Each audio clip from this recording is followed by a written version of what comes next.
If you're thinking about buying a new construction home and have concerns about steps, here's an easy way to tell if you're going to have steps or no steps going into the home.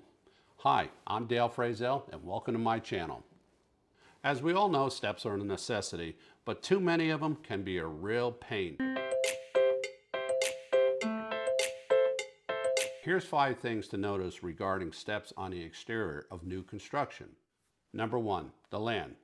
That will be the most obvious overall when you're building a house on that particular piece of land. Now, out here in the Pacific Northwest, what we're experiencing is a lot of farm fields being developed. Well, those farm fields, a lot of them are relatively flat. Flat is good. Let's talk about other parts of the country where you have a very different topography, where you might have inclines on those buildable lots. Well, what you have to do then is you always have to accommodate to meet that house at a certain level. Can get a little complicated, but I will tell you on this particular one, the land, the flatter the land, the less likely that you're going to have steps going into the house. Number 2, the foundation. Now, as I mentioned in the first about the land, the more level that lot is, the easier overall for basically minimal steps. Let's go back to now a lot that has a pitch in the back. Well, let's just call that 0 up there. And what they're going to do, if you imagine your floor going straight across as a level, but now the front end has dropped down because of the pitch of the land, well, there's your steps going up.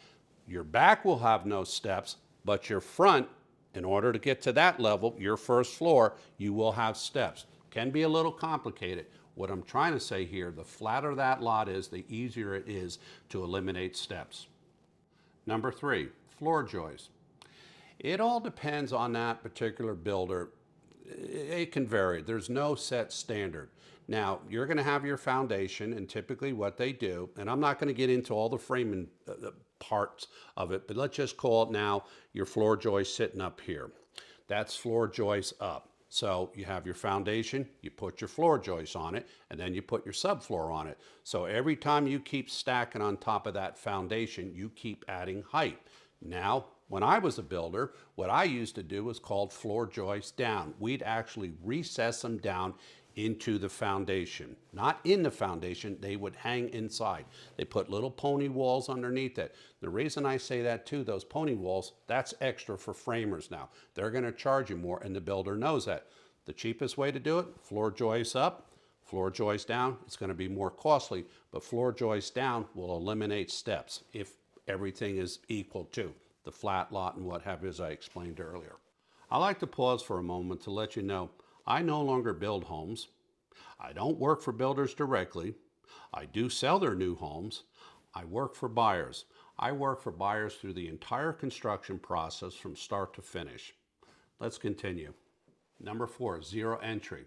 That's exactly what it means, that there are no steps going into the house. So basically how that builder is going to finish that off, let's say at your front door, you have the threshold, the thing that you step over to get into the house, that either the porch is right up underneath it. Now, 0 entries also required a covered entry area. Out here again in the Pacific Northwest, we get snow.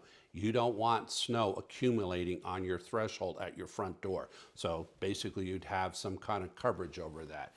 There are builders who specialize in that, but they typically charge more for that. But let's say you need a wheelchair access, or you just do not want to do stairs. That is a great option if it's available from that particular builder. And normally it is done on level lots. Oh, and by the way, if you found this video to be helpful, hit that like button. It helps me share my video to other people who can benefit from it also. Number 5, drainage.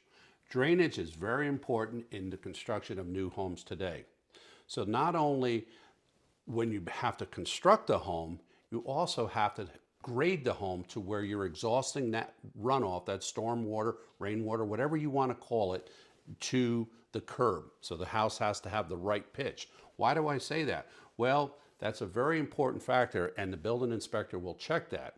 It's engineered in a certain way. So if you're just wanting to say have zero entry or minimum steps, it could affect the grading on that property. So if you're sitting down with a builder and you're able to actually maybe have that option of steps, that's a factor that they're going to also throw in there. So just something to keep in the back of your mind. Thanks so much for watching this video. I hope you learned something new today, and if you did, please subscribe.